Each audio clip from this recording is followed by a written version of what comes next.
Hello friends, welcome back our YouTube channel web physics point. तो आज के इस वीडियो में हम लोग मॉडल सेट को देखने वाले हैं। आप लोग को दिखाई दे रहा होगा कि वार्षिक परीक्षा 2023 में यह प्रश्न पूछा गया है। तो चलिए एक एक करके हम लोग समझेंगे इसके बारे में, क्या है क्या नहीं। उसके बाद हम लोग आगे की ओर बढ़ेंगे। अगर ध्यान से हम लोग देखने का प्रयास करें तो यहाँ पर आपको दिखाई दे रहा होगा कि यह जो है ना कक्षा 12th का होगा, विषय भौतिकी होगा, पूर्णांक 35 नंबर। सभी प्रश्न अनिवार्य हैं बनाना। 35 प्रश्न होंगे कुल। प्रत्येक प्रश्न के लिए 1 नंबर आपको दिए जाएंगे और 4 विकल्प दिए देंगे और 4 विकल्प में से एक को आपको चूज करना है, टिक करना है। वहाँ पर आपको मार्कशीट मिलेगा जिसमें फिल करना रहता है, ब्लैक करना रहता है। और गलत उत्तर के लिए भी कोई नंबर काटा आपका नहीं जाएगा। तो इसलिए सभी क्वेश्चन को आई थिंक टच करना ही है। तो चलिए आगे बढ़ते हैं और हम लोग एक एक करके अब देखते हैं प्रश्न कि किस प्रकार से हमारे यहाँ पर हैं और कैसे उसको हम लोग सॉल्व करेंगे। तो अब हम लोग क्वेश्चन नंबर 1 को देखेंगे। क्वेश्चन नंबर 1 क्या करा है कि the number of electron for 1 coulomb of charge, यानी कि 1 कूलम आवेश के लिए इलेक्ट्रॉनों की संख्या होती है। तो कितने होती है? तो हम लोग पहले से पढ़ते आए हैं और नहीं पढ़े हैं तो कोई बात नहीं, अभी हम लोग उसको देखेंगे। यहाँ पर जो दिया हुआ है ना उसको ध्यान से देखना है। दिया हुआ क्या है कि जो Q बराबर दिया है 1 कूलम। Q बराबर कितना दिया है? 1 कूलम।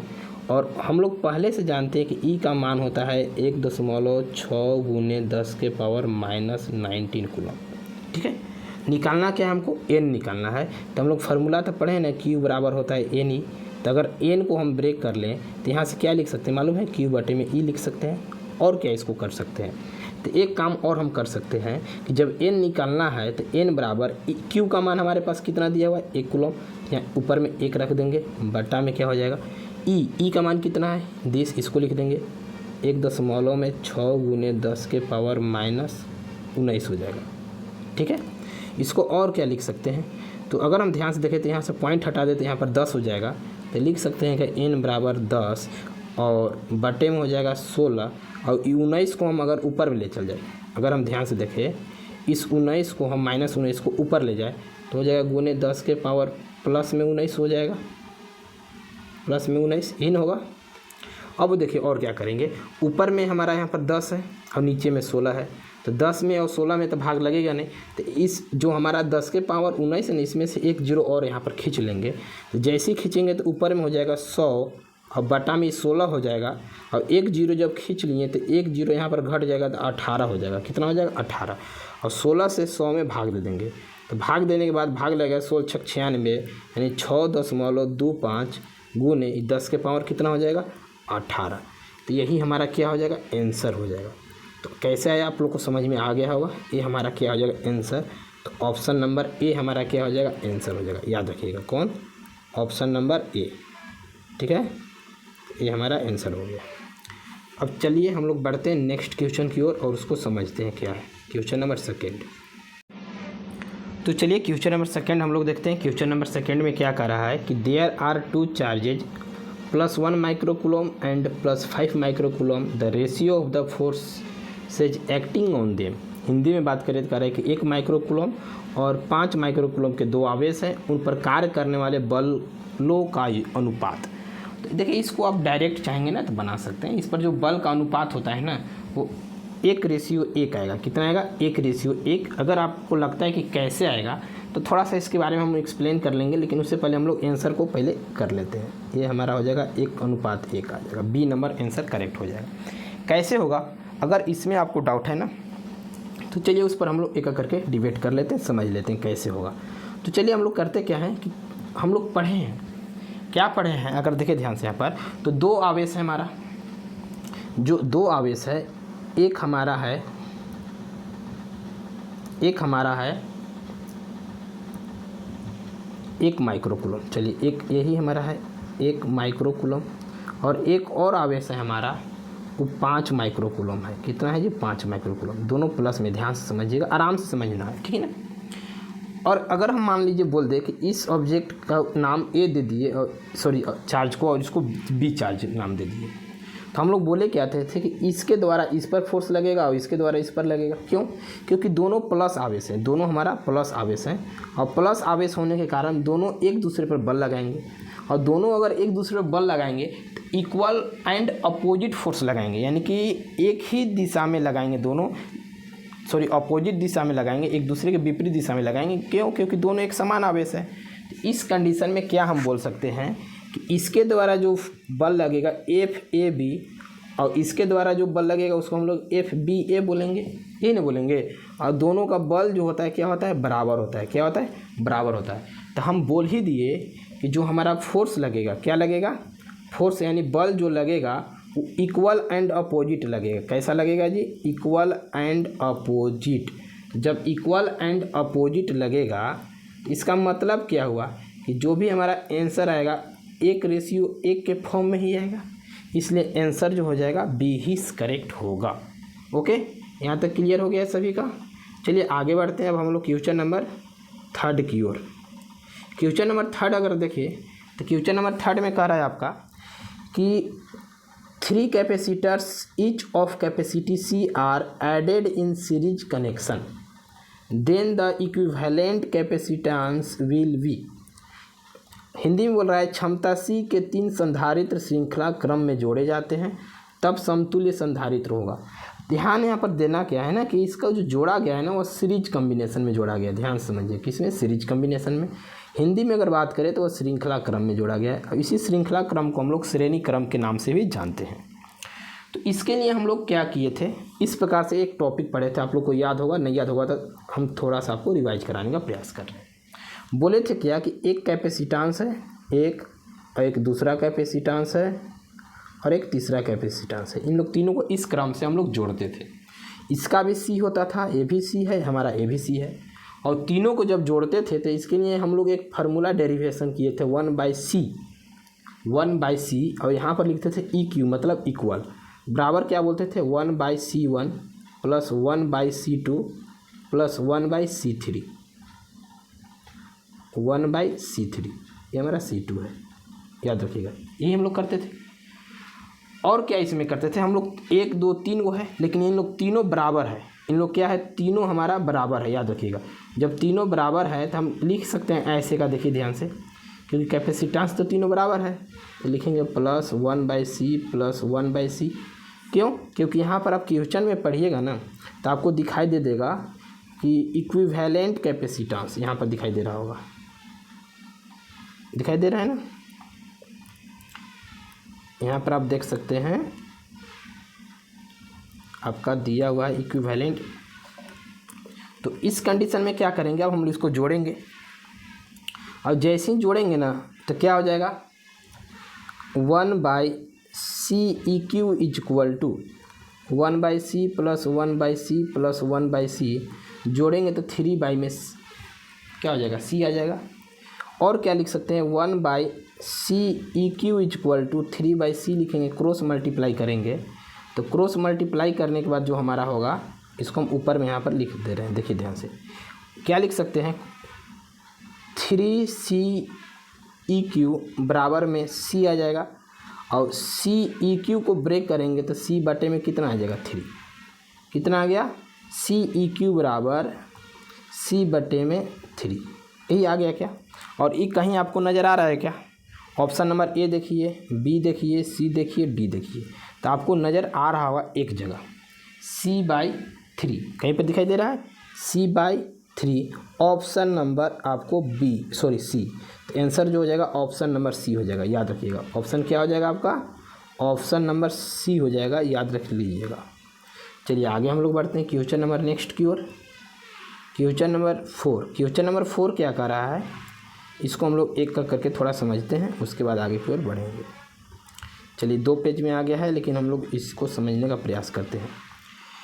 अगर देखें क्वेश्चन नंबर 4 में तो आपका बोल रहा है ना कि if hollow spherical conductor be charged positively then the electric potential inside it will be, क्या होगा? 0 होगा, पॉजिटिव यूनिफॉर्म होगा, पॉजिटिव एंड नॉन यूनिफॉर्म होगा या नेगेटिव एंड यूनिफॉर्म होगा।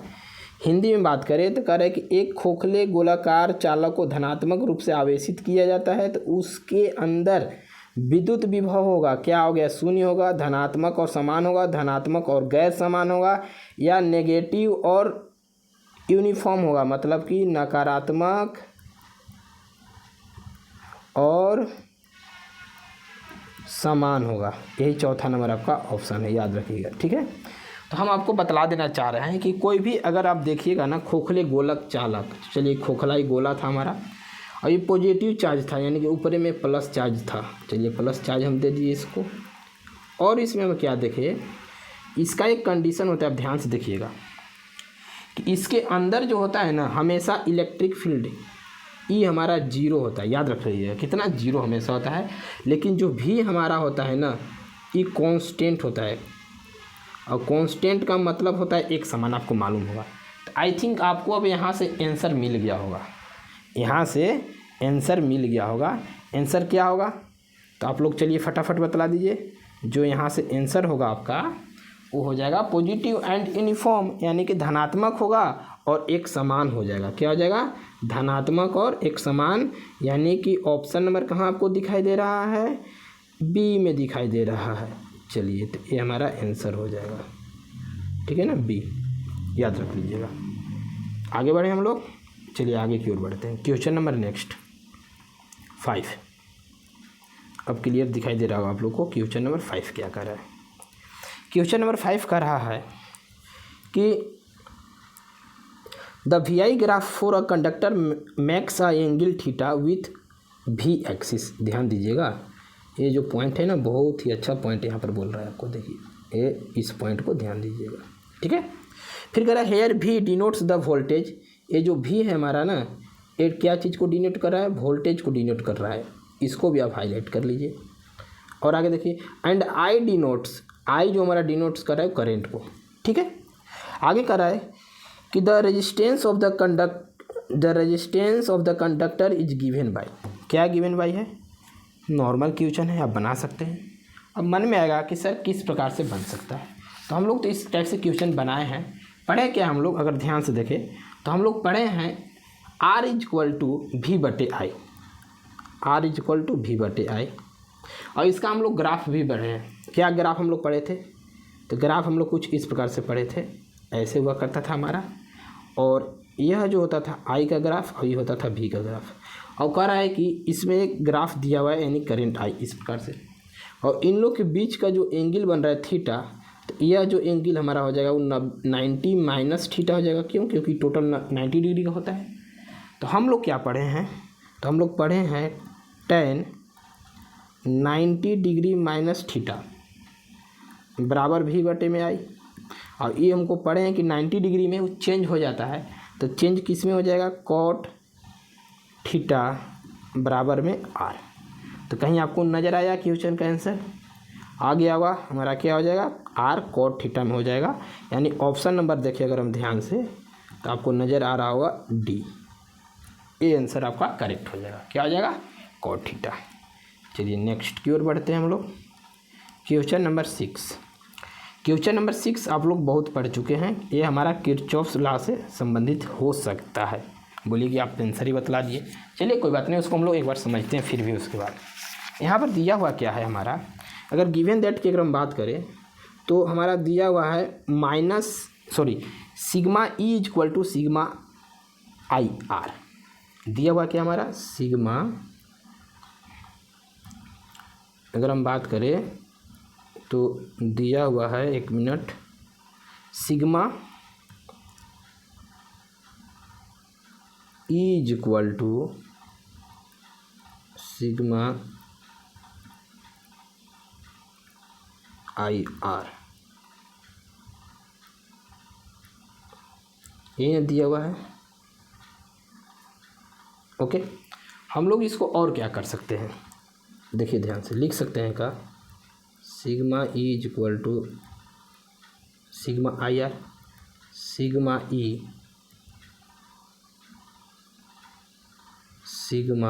E माइनस सिग्मा IR बराबर 0। यानी कि हम किए क्या, जो LHS साइड था इसको हम इधर ले आने, जैसे ले आने तो बराबर में 0 हो जाएगा। इसको और क्या लिख सकते हैं, अगर हम देखें ध्यान से तो दोनों में सिग्मा अवेलेबल है। जब दोनों में सिग्मा अवेलेबल है तो हम लोग तो पढ़वे किए हैं कि सिग्मा E माइनस IR बराबर 0, और यह हमको कुछ न कुछ नियम को बतलाता है। कौन से नियम को बतलाता है, तो आप लोग याद कीजिए थ्योरी पोर्शन में पढ़े थे, इसी को हम लोग बोलते हैं लूप लॉ, और इसी को हम लोग बोलते हैं वोल्टेज लॉ। क्या बोलते हैं जी? Voltage law. अब इसी को हम लोग एक और नाम से जानते हैं, और वह नाम जो हमारा होता है किरचॉफ सेकेंड लॉ। क्या होता है? Kirchhoff second law. ठीक है ना? तो इस प्रकार से अगर हम यहाँ से ध्यान से देखें तो जो इसका आंसर हो जाएगा सेकेंड लॉ हो जाएगा। क्या हो जाएगा जी? Second law. कहीं दिखाई दे रहा है आपको क्या आंसर? दिखाई दे रहा हो किरचॉफ का दूसरा नियम, यही आंसर हो जाएगा। ठीक है, चलिए आगे बढ़ते हैं हम लोग। क्वेश्चन नंबर नेक्स्ट 7 की ओर।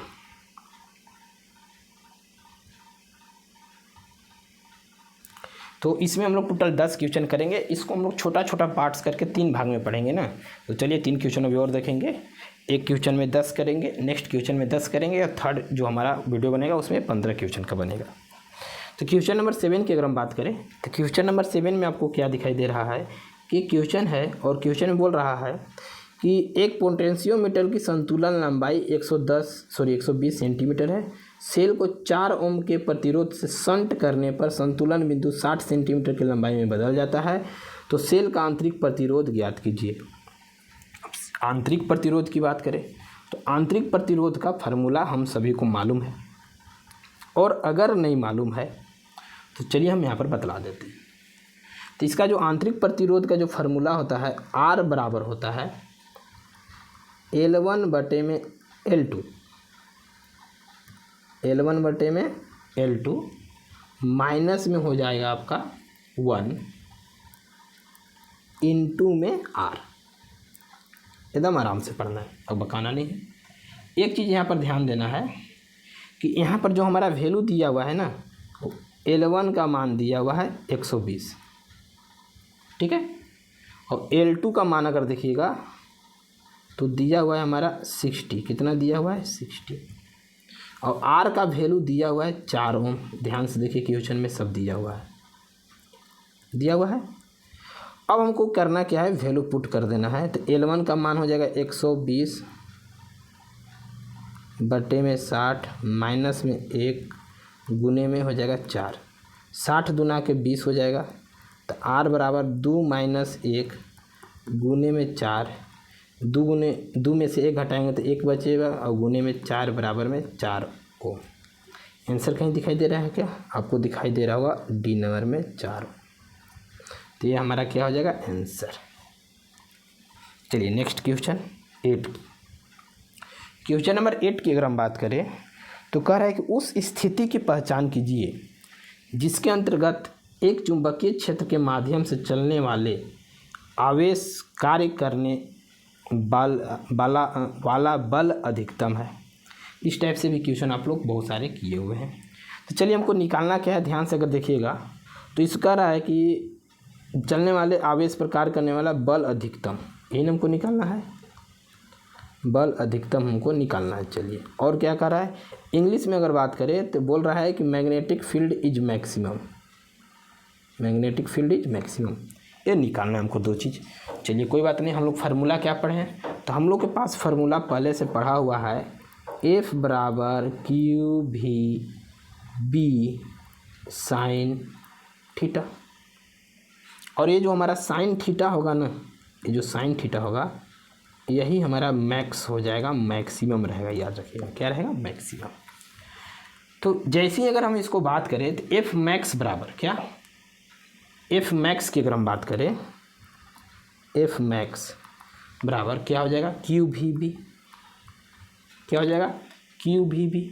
और मैक्स बराबर हम लोग पढ़े क्या है? मैक्सिमम जो हमारा होगा वो हो जाएगा साइन थीटा बराबर 1, क्योंकि मैक्सिमम वैल्यू कितना जाता है? 1 तक जाता है। और देखेंगे ये साइन थीटा में किसका वैल्यू 1 होता है? तो साइन थीटा में जो 1 होता है वैल्यू, वह 90 डिग्री का होता है। किसका होता है जी? 90 डिग्री का। तो कुछ नहीं करना है, आपका तो आंसर मिल चुका है। देखिए कहाँ पर 90 डिग्री दिखाई दे रहा है, तो आपको ए नंबर में दिखाई दे रहा होगा, यही आपका क्या हो जाएगा? Answer. Next question number 9। Question number 9 क्या कर रहा है? क्वेश्चन नंबर 9 कर रहा है कि what torque act on a 70 turn coil of 400 centimetre square area carrying a current of 20 A held with its axis at right angle to a uniform magnetic field of 0.2 tesla. Hindi में बात करें तो कह रहा है कि 200 सेंटीमीटर स्क्वायर क्षेत्रफल वाले 70 मोड़ वाले कुंडल पर कौन सा टॉर्क कार्य करता है जिसमें 20 एम्पियर की धारा समकोण पर 0.2 टेस्ला के एक समान चुंबकीय क्षेत्र तक होती है। चलिए इसको भी हम लोग एक करके देखते हैं। तो आई थिंक आप लोग टॉर्क पढ़ चुके हैं और वो स्टार्टिंग में आपको टॉर्क देखने को मिला हुआ होगा। यहाँ पर जो दिया हुआ है ना, वहाँ अगर ध्यान देने वाली बात है कि एन का वैल्यू दिया हुआ है, कितना दिया हुआ है, एन का वैल्यू दिया है 70 बार मुड़ा गया है ना, जो यहाँ पर दिखाई दे रहा है आपको। और क्या दिया हुआ है, एरिया दिया हुआ है, एरिया दिया हुआ है आपका 400 सेंटीमीटर स्क्वायर, कितना है 400। और कुछ दिया हुआ है क्या, अगर आई देखे तो आई दिया हुआ है यानी करेंट आपका 20 एम्पियर। और क्या दिया हुआ है, आपका दिया हुआ है चुंबकीय क्षेत्र B 0.2 टेस्ला। तो ऐसा करते हैं, पहले जो सेंटीमीटर स्क्वायर हमारा दिया हुआ है एरिया, उसको मीटर स्क्वायर में कन्वर्ट करेंगे तो बटा में 10,000 हो जाएगा। अब कैसे हुआ इतना तो आपको पता है। हमारे पास फार्मूला एक है, क्या फार्मूला है, ऐसा नहीं कि सिर्फ हमारे पास, आप लोग भी इसको पढ़ चुके हैं। Z बराबर NIAB, ये हम लोग पढ़ चुके हैं। और Z बराबर अगर n की बात देखें तो हमारा n कितना है 70, तो 70 लिखेंगे। I कितना है 20, A कितना है तो 400 बटे में 10,000 इन है, और 0.2 हो जाएगा क्या हमारा चुंबकीय क्षेत्र। अब अगर हम ध्यान से देखें तो यहाँ से हमारा कुछ कुछ कटेगा, क्या क्या कटेगा देखिए ध्यान से, 4 0 तो 2 3 4 0 कट गया। अब बच्चा क्या हमारा, उसको मल्टीप्लाई कर देंगे, देखेंगे 7 दूना के 14 हो जाएगा ना, और 14 चौका 96, और 96 गुने 0.2 क्या करेंगे 2। जब दोनों इस सभी को आपस में गुना करेंगे तो गुना करने के बाद आ जाएगा 11.2 न्यूटन मीटर। कितना आ जाएगा 11.2 न्यूटन मीटर।